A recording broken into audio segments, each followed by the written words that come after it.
When you begin truly healing, you discover that you don't always turn out the way you once imagined you would.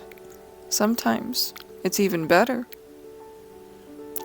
Just like when I was planning my independent woman sketch, I originally thought I would have her posed a different way and wearing pants with a flowing over skirt.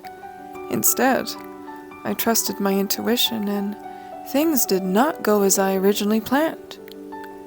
They turned out even better.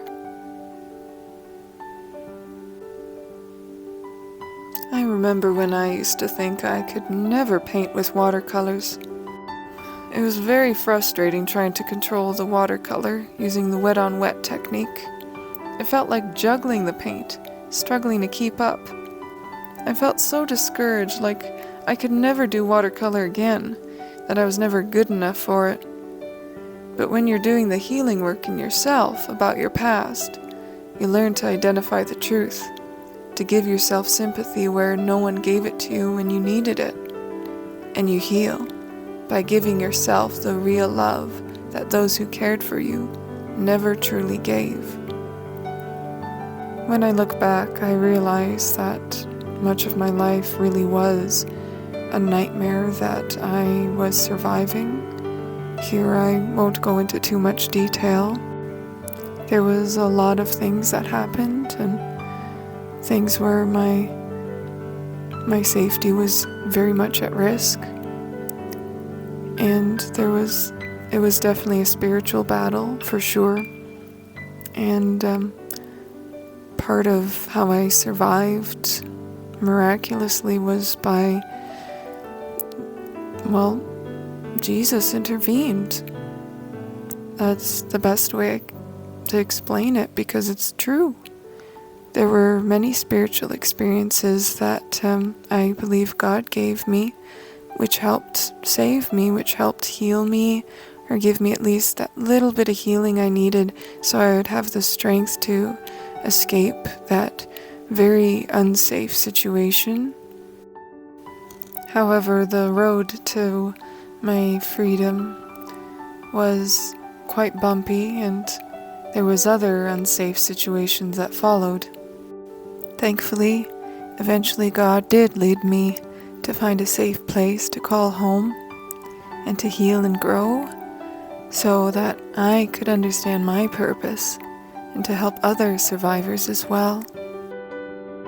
Back when I was surviving that nightmare, somehow little sparks of hope sprouted.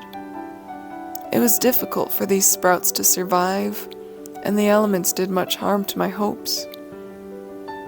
Yet, my hope endured like the strength of a weed, trampled on, buried alive, discarded, revived and nearly destroyed repeatedly over and over again. Somehow, hope survived. Jesus was the nurturer of my hopes. Creating my artwork was one of these sprouts of hope. While in that repeatedly sabotaged healing process, every small step I made of defiance, even subtle baby steps, was a step toward freedom. One of these baby steps was daring to try watercolor painting again. Jesus lovingly encouraged me more than once to try it. Not with fake manipulative love, I mean real love, with substance, with a natural uplifting and healing effect that stayed, that resonated, that was like food for my starved soul. So when I tried watercolor painting, not the wet-on-wet technique, the wet-on-dry paper technique, the results were so different. It reminded me of ink. When I discovered I could use my pastel chalk like watercolor paint, oh, this was like discovering treasure, as I already loved using pastel chalk for creating dry, powdery artwork like the lovely lioness and windows. Every small brushstroke was empowering as I learned to direct the bleed of the watercolor/wet pastel chalk paint, like how I would wipe my tears on my face. It was profoundly empowering for me, as I knew well of how deeply I believed I could not paint like this, that I was somehow unable to go with the flow of the watercolor. I was shocked, happily, by how natural painting like this became. Like, why didn't I start this before? All the other times I tried, I believed I had failed. But this was different. It was a small step to helping me unbury the lies that suffocated me.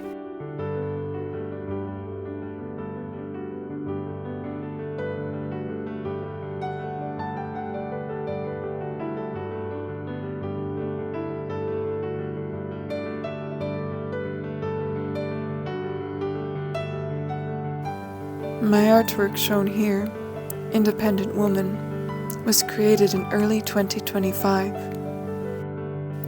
When I was finally free, in late 2024, I emerged from a kind of healing hibernation.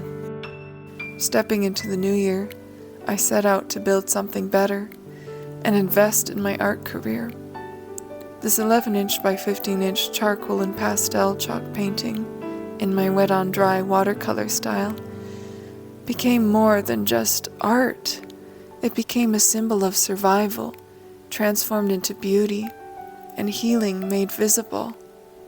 She is made with empowerment, the story of overcoming and healing despite the suffocating. This is more than a work of art. It is a part of my life story. There is so much more depth to my story than just surviving all the danger and making art from the pain. I'll be sharing more of that in future videos. For now, I hope this time-lapse inspires you to take your own first steps of healing and to trust that things can turn out better than you expect. If this touched your heart, please like, share, and subscribe, and know that more of my story and artwork is still to come.